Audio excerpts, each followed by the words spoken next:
ওম গণেশায় নমঃ, ওম গণেশায় নমঃ, ওম গণেশায় নমঃ। ওম বিষ্ণু, ওম বিষ্ণু, ওম বিষ্ণু। বিষ্ণু পর্বদিলে কিংবা চলন্তি স্থানে শত্রু করুণায় কৃষিকায়। ওম শ্রী দুর্গায় নমঃ, ওম শ্রী দুর্গায় নমঃ, ওম শ্রী দুর্গায় নমঃ, ওম শ্রী দুর্গায় নমঃ।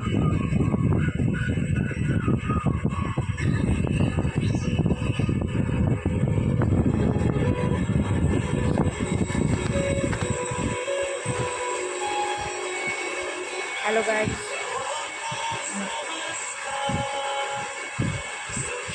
গুরুদেব দুর্গাবৈষ্ণব পরমহংস দেবায় নমঃ, গুরুদেব দুর্গাবৈষ্ণব পরমহংস দেবায় নমঃ। গুরু সংঘ আমার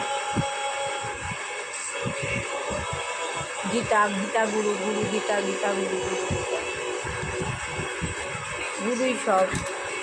ভগবান শিব চোখ বুজে বসে আছেন, গুরুদেবের মাধ্যম দিয়ে আমাকে এই কাজ করাচ্ছেন, তাই আমি করছি। গাছের পাতা ভগবানের ইচ্ছা ছাড়া হয় না, তাই ভগবান যা করাচ্ছেন আমি তাই দেখছি।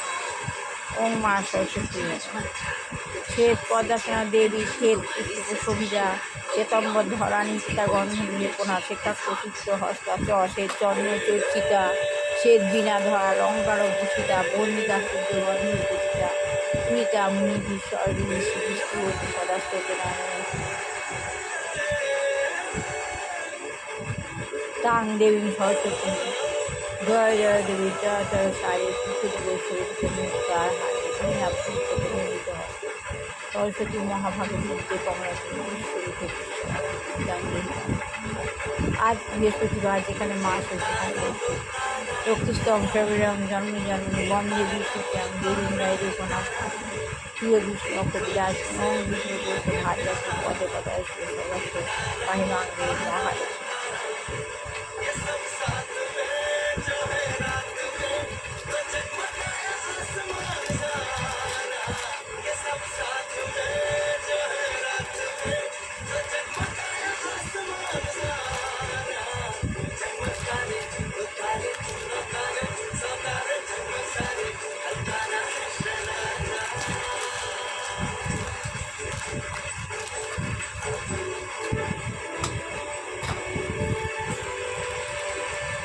সাই বাবাই নয়, সাই বাবাই নয়, সাই বাবাই।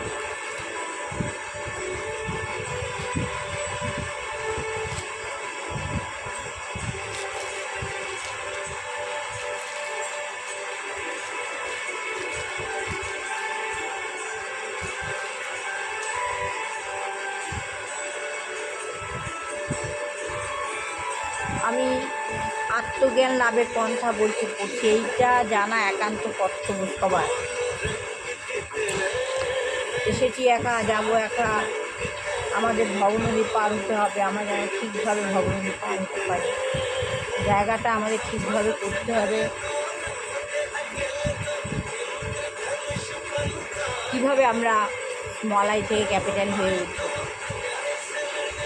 তাই প্রভুপাদ বলছেন যে যেমন মনে করুন আপনার একটা গাড়ি আছে, কিন্তু সুতরাং স্বাভাবিকভাবে আপনি আপনার নিজের মতো গাড়িটির মতো যত্ন নেন। আপনি আপনার নিজের মতোভাবেই গাড়িটিরও যত্ন নেন, কিন্তু তাই বলে আপনি মনে করেন না যে এই গাড়িটি আপনি, গাড়িটাই এই যে আপনি, তা না। আপনি বলেন না যে আমি হচ্ছি এই গাড়ি, আপনি বলেন না যে আমি হচ্ছি এই গাড়ি, কিন্তু মানুষ তাই করছে, মানুষ তাই করছে। তারা এই দেহরূপী গাড়িটিকে আমাদের দেহটাই গাড়ির সঙ্গে তুলনা করেছে। তারা এই দেহরূপী গাড়িটিকে তাদের স্বরূপ বলে মনে করে, সেই গাড়িটি অত্যাধিক যত্ন নিচ্ছে। গাড়িটি সে হলো তার গাড়িটির স্বরূপ, এই বলে সেই গাড়িটির অত্যাধিক যত্ন নিচ্ছে।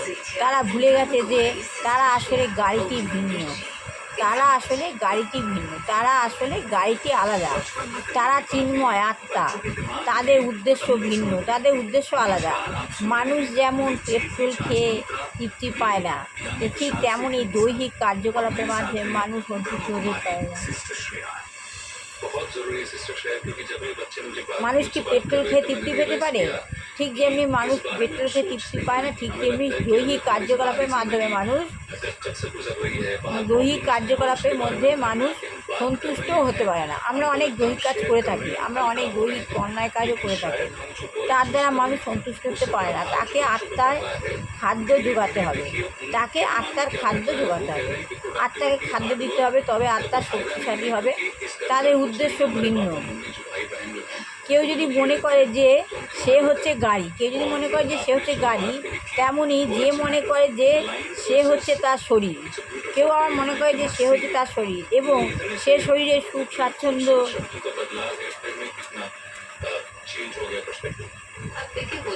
স্বাচ্ছন্দ্য বিধানের মাধ্যমে সন্তুষ্ট হতে পারবে। তাদের সুখ স্বাচ্ছন্দ্য বিধানের মাধ্যমে সন্তুষ্ট হতে পারবে, তাহলে তাকেও উন্মাদ বলে বিবেচনা করা যাবে, তাহলে তাকে উন্মাদ বলে বিবেচনা করা হবে। যে সে নিজেকে গাড়ি মনে করছে, তার দেহটাকে সে দেহরূপী গাড়ি বলে মনে করছে, সে ভুলে যাচ্ছে যে চিন্ময় আত্মাটা কী। তাদের উদ্দেশ্য যে আলাদা, গাড়ির মতো তাদের উদ্দেশ্য নয়। মানুষ যেমন পেট্রোল খেয়ে তৃপ্তি পায় না, তেমন কোনো দৈহিক কার্যকলাপের দ্বারাও মানুষ তৃপ্তি হতে পারে না। তাকে পেট্রোল পান করতে হবে, তাকে আত্মার খাদ্য যোগাতে হবে। কেউ যদি মনে করে যে সে গাড়ি সে হচ্ছে গাড়ি, তেমন তাই সে যদি নিজেকে মনে করে গাড়ি, তো তার জন্য তাকে পেট্রোল যোগাতে হবে, তার খাবার জোগাড় করতে হবে, তাই তো? তার গাড়ির খাবার পেট্রোল।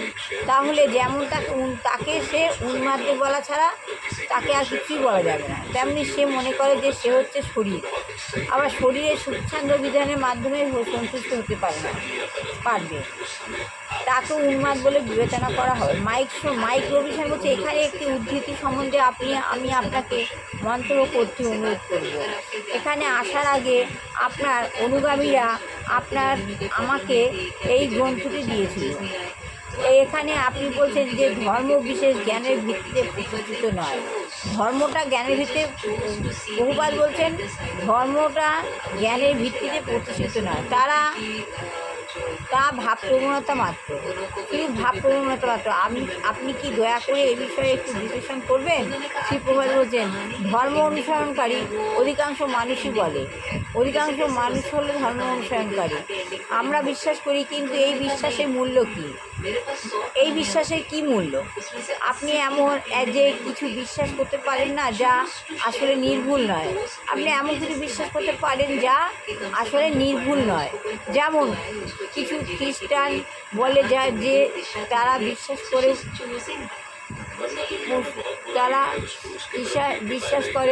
প্রভু আত্মা নেই, তারা বিশ্বাস করে যে আত্মা নেই, সেটা ঠিক নয়।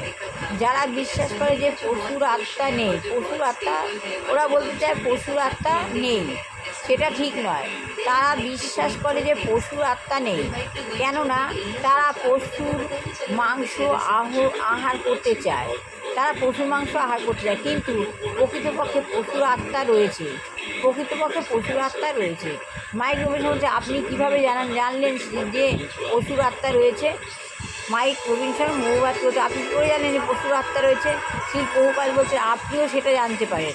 তার বিজ্ঞানসম্মত প্রমাণ হলো পশুরা আহার করে, আপনিও আহার করেন। পশুরা ঘুমায়, আপনিও ঘুমায়। পশুরা যৌন সংগ্রহে লিপ্ত হয়, আপনিও যৌন সংগ্রহে লিপ্ত হন।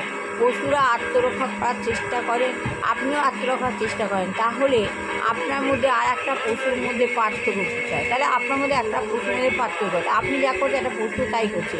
আপনি কীভাবে বলেন যে আপনার আত্মা রয়েছে? আপনি কীভাবে বলেন যে আপনার আত্মা রয়েছে কিন্তু পশুর আত্মা নেই? কীভাবে বলছেন যে আপনার আত্মা রয়েছে? আপনি আর পশু যা করছে আমরাও তাই করছি, তাহলে পশুর আত্মা নেই, আমাদের আত্মা রয়েছে? এটা ভুল কথা। মাইক রবিনসন বলছে, হ্যাঁ এখন আছে, আমি সেটা স্পষ্টভাবে বুঝতে পারছি, কিন্তু খ্রিস্টান ধর্মে বলা হয়েছে, খ্রিস্টান ধর্মে কী বলা হয়েছে তা আমি আগামীকাল পড়বো। সবার ভালো লাগলে লাইক শেয়ার কমেন্ট অবশ্যই করবেন। এই আত্মরক্ষা পন্থা বইটা শেষ হলে আমি গীতা পড়বো আবার। সবাই চেষ্টা করুন আত্মজ্ঞান লাভের পন্থা বইটা ভালো করে পড়ে বুঝবার। যদি থাকে একটা বই কিনেও নিয়ে আসতে পারেন, আর না হলে শুনুন। ভালো লাগে লাইক শেয়ার কমেন্ট অবশ্যই করুন। এই বলে আমি আমার আত্মজ্ঞান লাভের পন্থা বইটা পড়া শেষ করলাম।